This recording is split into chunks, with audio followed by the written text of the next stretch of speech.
Hola amigos, ¿qué tal? Bienvenidos a un programa más de la Liturgia de la Palabra. El día de hoy veremos la liturgia correspondiente al día 4 de agosto del año 2021. Corresponde a San Juan María Vianney, presbítero. El color litúrgico, por ser memoria, es blanco. San Juan María Vianney, más conocido como el cura de Ars, es modelo de pastor de almas entregado de lleno al anuncio de la palabra de Dios, al ministerio de la reconciliación, a la penitencia y a la oración. En ciertas horas se percibía en su rostro un amor que lo transformaba. Aquel fuego procedía de la Eucaristía, que celebraba fervorosamente y adoraba con toda la fe. San Juan María Vianney nos acompañó en este mundo del año 1786 al año 1859. Bien, veremos las lecturas que corresponden al día de hoy. La primera lectura es tomada del libro de los Números.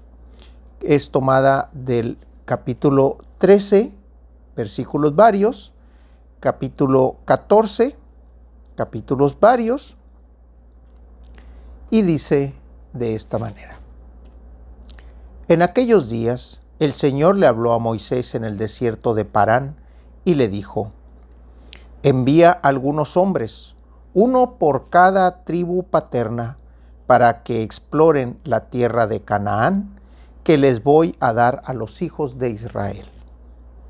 Al cabo de 40 días volvieron los exploradores, después de recorrer toda aquella tierra. Fueron a presentarse ante Moisés y Aarón y toda la comunidad de los hijos de Israel en el desierto de Parán, en Cades. Les mostraron los productos del país y les hicieron la siguiente relación: Fuimos al país a donde nos enviaste y de veras mana leche y miel, como puedes ver por estos frutos. Pero el pueblo que habita en el país es poderoso. Las ciudades están fortificadas y son muy grandes, y hasta hemos visto ahí gigantes, descendientes de Anac. Los amalecitas ocupan la región del sur. Los hititas, amorreos y jebuseos ocupan la montaña, y los cananeos la orilla del mar y la ribera del Jordán.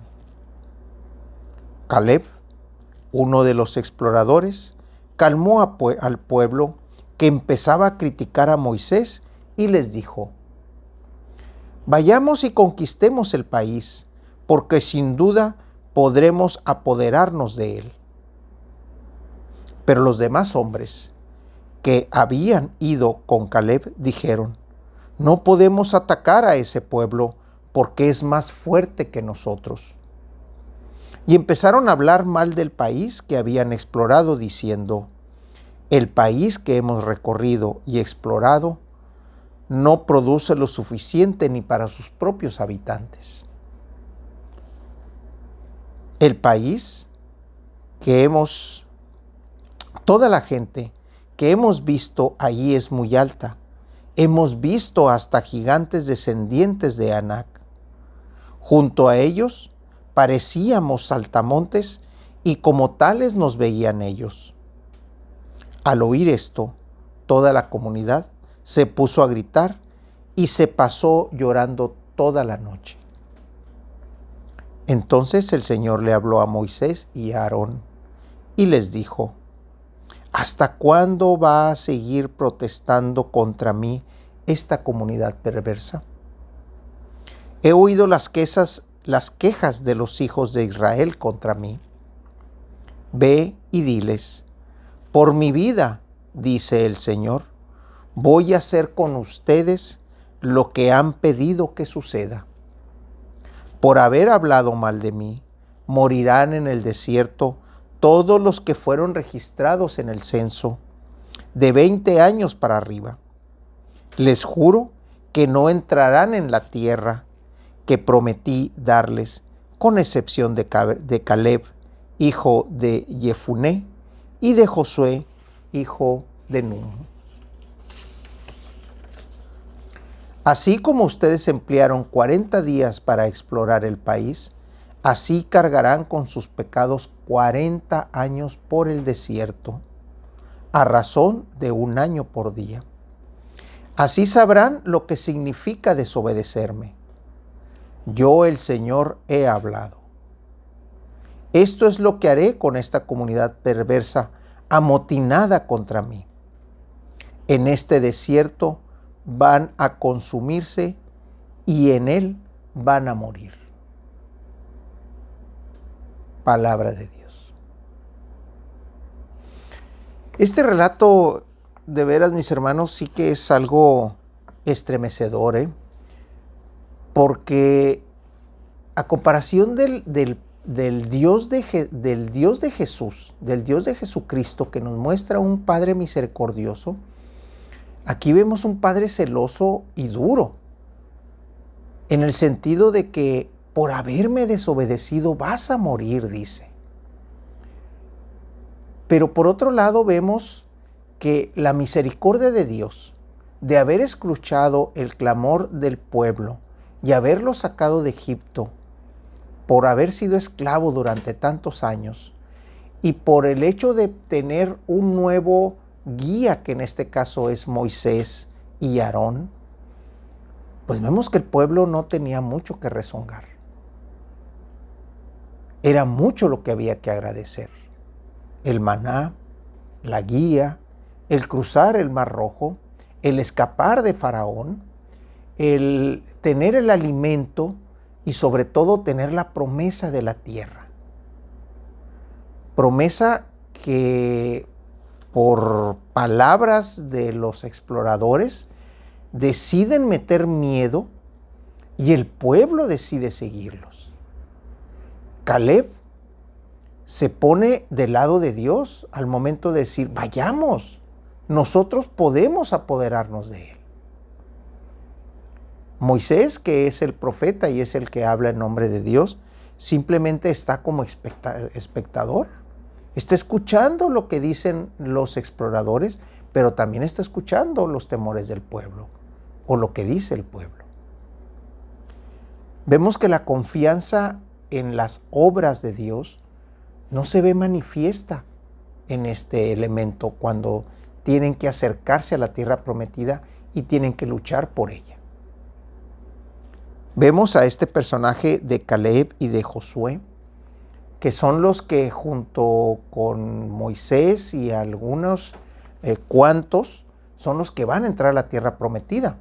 Porque al momento en que Dios le dice a Moisés que han de morir todos los que fueron registrados en el censo de 20 años para arriba.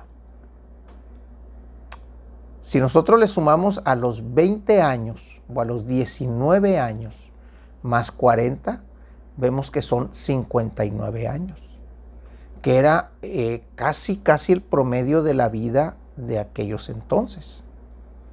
Vemos que es una generación completa la que va a quedar en el desierto, porque la generación que va a entrar a la tierra prometida es una generación que va a ver las maravillas de la manutención de Dios. Esta es una lectura, un pasaje que nos habla de confianza en las obras de Dios, de la confianza en la promesa de Dios y sobre todo la confianza en Aarón y Moisés como aquellos profetas que están guiando al pueblo. Confiemos en el Señor.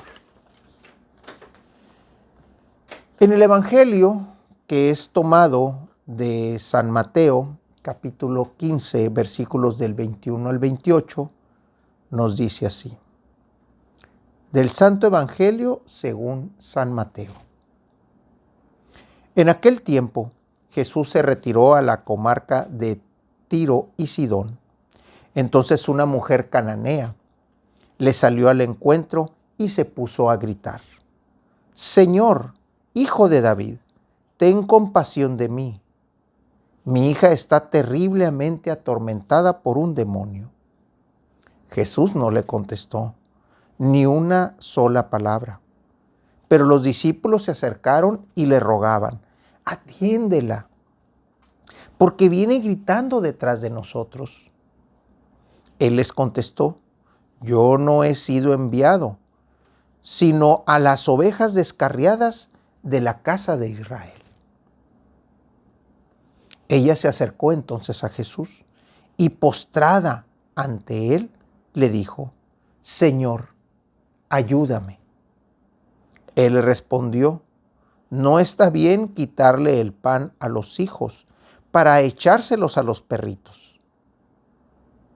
Pero ella le replicó: es cierto, Señor, pero también los perritos se comen las migajas que caen de la mesa de sus amos. Entonces Jesús le respondió: mujer, qué grande es tu fe. Que se cumpla lo que deseas. Y en aquel mismo instante quedó curada su hija. Palabra del Señor. ¿Qué mensaje nos deja esta parte del Evangelio de Mateo? La primera, vemos que Jesús se retira a tierra de paganos, propiamente a la tierra cananea. De ahí la mujer que dice: es tierra, una mujer cananea la que le sale al encuentro. Sin embargo, y a pesar de ser tierra de paganos, esta mujer cananea reconoce en Jesús al Señor, al Hijo de David. Sabe quién es el pueblo de Israel.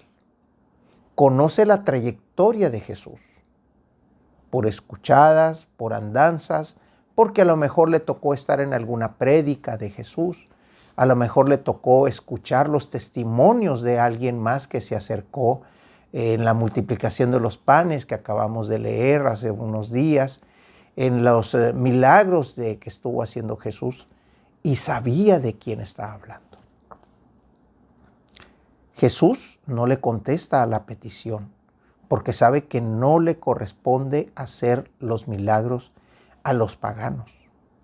Sin embargo, esta mujer llena de fe, conocedora de las obras de Jesús, le dice: por favor, ¿sí? Atiéndela. Perdón, por favor, Señor, le dijo, ¿sí? Le rogaba. También tenemos otro elemento muy interesante ahí, que son los apóstoles. Los apóstoles, pues obviamente, o los discípulos, mejor dicho, los discípulos que estaban en ese momento acompañando a Jesús, pues yo creo que ya debieron haber estado acostumbrados a los tumultos que Jesús levantaba, ¿no? El día de ayer estábamos viendo los alimentos, la multiplicación de los panes y los peces, etcétera, etcétera. O sea, vemos que estaban acostumbrados a estos. Sin embargo, aquí hay una denotación muy interesante, porque se atiende, la viene gritando detrás de nosotros. O verdaderamente era muy lastimoso el grito de esta mujer con relación a que Jesús no le hacía caso y los discípulos tuvieron que interceder por ella, ¿sí? O verdaderamente veían en esa mujer una fe que Jesús de alguna manera estaba tratando, o de que realmente se manifestara la fe o que realmente desistiera. Sin embargo, ante lo que le dice Jesús a esta mujer, la petición que ella tiene, donde le dice: Señor, ayúdame. Y el hecho de decirle que no va a dejar de alimentar a su pueblo por dárselo a los perritos, a lo mejor es una palabra suave para lo que realmente le quiso expresar. Sin embargo, la mujer con humildad, con sencillez, ¿sí? Sabedora de que ellos son el pueblo pagano y que Israel es el pueblo de Dios, le contesta: sí, cierto, Señor. Con esa humildad, esa característica que solo las madres pueden tener para pedir esos favores en intercesión de sus hijos. Sí es cierto, Señor, le dice. Todo lo que tú estás diciendo es cierto, Señor. Pero también los perritos, así como tú me estás llamando, los perritos comen las migajas. Aquello que se cae, aquello que sobra, aquello que por distracción se cae de la mesa. Dice, comemos de las migajas que caen de las mesas de sus amos. Obviamente Jesús no esperaba una respuesta así, porque él le contesta, mujer, le dice, qué grande es tu fe. Concédase, le dijo, cúmplase lo que deseas. Hay que tener fe, hermanos, definitivamente. Conociendo y viendo las obras del Señor, hay que tener fe. En la primera lectura vemos cómo se pierde la fe en la promesa de Dios. En la promesa que Moisés y Aarón habían hecho por palabra de Dios. Y aquí vemos cómo esta mujer esperanzada se acerca a Jesús para interceder por la hija, a buscar precisamente la salvación de su hija, que le pudiera curar aquel demonio que la atormentaba.